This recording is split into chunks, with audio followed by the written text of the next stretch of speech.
नमस्कार, जनमन की बात कर रहे हैं। तो जहां इस समय नगर परिषद जो गोपीगंज में मौजूद है, हमारे साथ कांग्रेस प्रत्याशी उम्मीदवार महमूद खान जी हमारे साथ मौजूद है। जिस तरीके से नगर पंचायत गोपीगंज में एक ही जो है विशेष परिवार का दबदबा बना हुआ है, तो इस बार जनता क्या मूड में है और किस तरीके की लड़ाई है, तो महमूद का जनमन के कार्य में स्वागत करते हुए हम जानने की कोशिश करेंगे। महमूद जी, क्या एजेंडा है इस बार जो आप चुनाव में उतरे हुए, किन मुद्दों के साथ आप चुनाव लड़ रहे हैं? सबसे पहले मैं आपके चैनल के माध्यम से गोपीगंज और जनपद भदोही सभी श्रोताओं को आभार व्यक्त करता हूँ, धन्यवाद देता हूँ। देखिए, नगर पालिका परिषद का चुनाव मेरे लिए सेवा का चुनाव है। मेरे लिए नगर के विकास में जो विगत 20 वर्षों से अवरुद्ध पड़ा है, उस विकास के लिए मेरे जेहन मेरे दिमाग में उसका कैसे विस्तार और विकास हो, उसका मेरे जेहन में चीज़ें हैं। और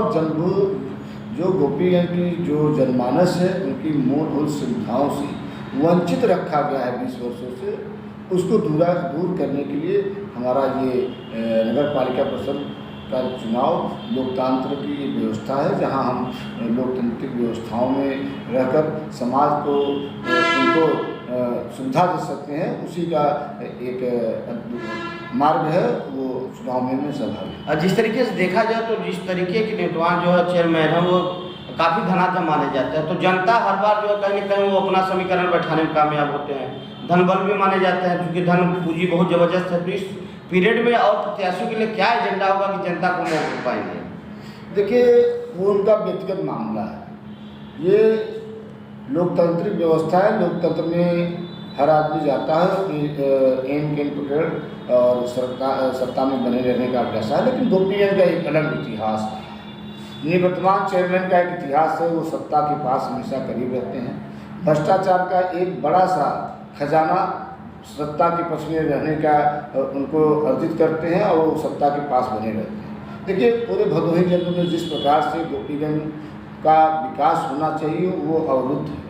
उसका एक जीता जाता कारण है कि जो 2022 में आज 22 और 23 में चुनाव हो रहा है, और जो 2001 में सीमा विस्तार हुआ नगर पालिका परिषद गोपीगंज का, उस सीमा विस्तार के समय गोपीगंज जो नगर पालिका जरूर था, लेकिन टाउन एरिया से नगर पालिका में बीते हुए 15 साल बीत चुके थे, लेकिन सरकार ने सीमा विस्तार का एक फैसला लिया और सीमा विस्तार हुआ। आज सीमा विस्तार में उस वक्त 2001 में पूरे नगर टाउन एरिया की जो जनसंख्या 16,000 थी, टाउन एरिया की जो मूलभूत 2 किलोमीटर में परिधि थी, आज सीमा विस्तार के बाद वो परिधि 6 किलोमीटर में हो गई, और जो जनसंख्या 16,000 थी, आज वो संख्या 50,000 हो गई।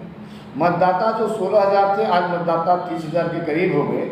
लेकिन दुर्भाग्य है कि एक ही व्यक्ति ने नगर पालिका पर विगत कभी भाई और कभी पत्नी और कभी 3 कार्यकाल अपने लिए नगर पालिका को सुशोभित किया, लेकिन दुर्भाग्य है कि जनता के लिए उन्होंने कुछ भी नहीं किया, क्योंकि 20 वर्ष बीत गए, आज 22 वर्ष का सीमा विस्तार का समय हो गया कि उन क्षेत्रों में विकास का कोई कार्य नहीं हुआ। सबसे बड़ी बात यह है कि इन्होंने जो आज सरकार के पोर्टल पे, सरकार के निदेशालय के पोर्टल पे जो गोपीगंज नगर पालिका परिषद का क्षेत्र की जनसंख्या और क्षेत्र की माप कितने हैं, तो वो 2 किलोमीटर और 16,000 जनसंख्या शो कर रही है। आप सोचिए, जो आदमी विगत 3 वर्ष कार्यकाल से पत्नी और अपने आप को मिला करके नगर की चेयरमैन के रूप में सुशोभित किया है, वो इतना असमर्थ और इतना गंभीर नहीं था कि नगर की सीमा को पोर्टल पे भी दर्ज करा सके। ये बड़ा आरोप है। जिस तरीके के नगर पालिका परिषद गोपीगंज का विस्तार होने के बाद 50,000 लोक संख्या होती है, क्या उस नगर पालिका परिषद के अध्यक्ष की जिम्मेदारी नहीं होती कि इसको पोर्टल पर शो कराया जाए, जो आप आरोप लगा रहे हैं कि आज भी 16,000 दिखाया जा रहा है आबादी? देखिए, दुर्भाग्य तो यही है कि जिस प्रकार से नगर पालिका का विकास के लिए शासन से धन उन्मुक्त होता है, आज निवर्तमान चेयरमैन जो है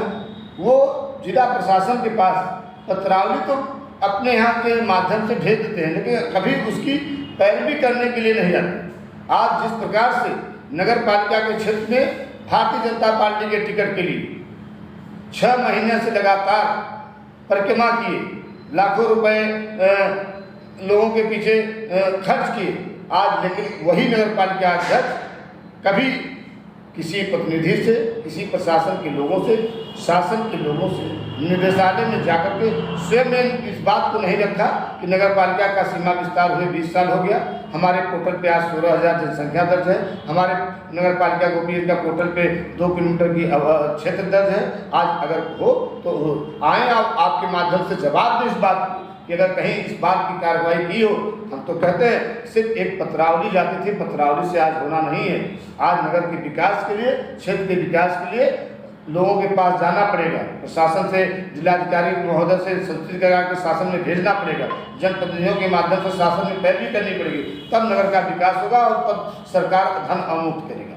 अच्छा, चले रहे बात विकास के एजेंडे की बात है तो बड़ा एजेंडा, चूंकि अब कहीं गंभीर आरोप है जिस तरीके से पोर्टल लिखा है। अगर जनता गोपीगंज की आप पे भरोसा जताती है तो आपके कौन सा विकास का एजेंडा प्राथमिकता में होगा? देखिए, जनता मुझे विश्वास देती है, अपना अधिकार मत देकर के मुझे अपना विश्वास देती है, तो सबसे मेरा पहला प्राथमिकता होगा कि नगर पालिका परिषद के गोपीगंज क्षेत्र में जो 2500 वार्ड उनका जिलाधिकारी के माध्यम से एक अनुरोध करूंगा कि हमें किसी एक NGO को, चाहे वो जल निगम हो, चाहे सिंचाई विभाग हो, चाहे वो PWD हो, हमारे पूरे नगर पालिका के क्षेत्र के गलियों का, सड़कों का मूल्यांकन कराएं।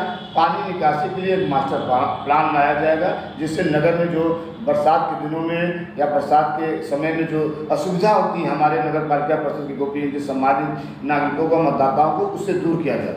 जब हम पानी निकासी की व्यवस्था बना लेंगे तो उसी समय हम नई पेयजल पाइप लाइनिंग के लिए हम विस्तार करके, क्योंकि जो दूषित पानी का हमेशा नगर पालिका परिषद में रोना होता है कि दूषित पानी सप्लाई होते, तो हम नई पाइप लाइन डालेंगे। नई पाइप लाइन डालने के बाद मैं अंडरग्राउंड पथ प्रकाश के लिए भी लाइट डालूंगा, तार डलवाने का प्रयास करूँगा, जिससे एक मॉडल गोपीगंज लगे, जिससे पथ प्रकाश की सुविधा हर वार्डों में बराबर का हिस्सा हो। और मॉडल इंटरलॉकिंग जो आज कई कलर में हर बड़े नगरों में देखते हैं, जानने पर लगता है कि कई मॉडल इंटरलॉकिंग है जिसकी गुणवत्ता है कि 50 साल इसकी अवधि है, उतने दिन तक ये रहेगी। तो उस चीज़ के लिए मुझे इस क्षेत्र ज्ञानपुर क्षेत्र के माननीय विधायक और राय क्षेत्र के माननीय विधायक, भदोही के माननीय सांसद, जिलाधिकारी भदोही और शासन के जितने भी यंत्र हैं, मुझे इसमें कोई गुरेज नहीं है कि मैं उनके यहाँ जाकर के अपने नगर के लोगों के विकास के लिए उससे प्रार्थना नहीं करूँगा, निवेदन नहीं करूँगा।